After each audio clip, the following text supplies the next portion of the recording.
కుంభం అనగా కలశం, మేళా అంటే ఉత్సవం. 144 సంవత్సరాలకి ఒకసారి వచ్చే మహాకుంభమేళ ఇది.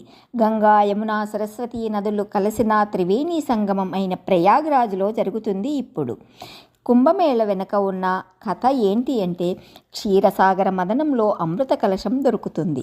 ఆ అమృత కలశాన్ని విష్ణుమూర్తి వాహనమైన గరుడపక్షికి అప్పగిస్తారు విష్ణుమూర్తి.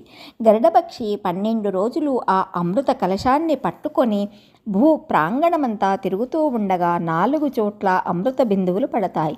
అవి ఉత్తరాఖండ్లోని గంగానది అయిన హరిద్వార్, ఉత్తరప్రదేశ్లోని ప్రయాగ్రాజ్, మధ్యప్రదేశ్లోని ఉజ్జయిని, మహారాష్ట్రలో నాసిక్ గోదావరి నది, ఈ 4 నదుల్లో అమృత బిందువులు పడ్డాయి. ఈ 4 నదుల్లో పవిత్రమైన అమృతం పడింది కాబట్టి ఈ 4 నదుల్లో స్నానం చేయడం వల్ల ముక్తి దొరుకుతుంది. ఈ 4 ప్రదేశాల్లో కుంభమేళా జరుగుతుంది.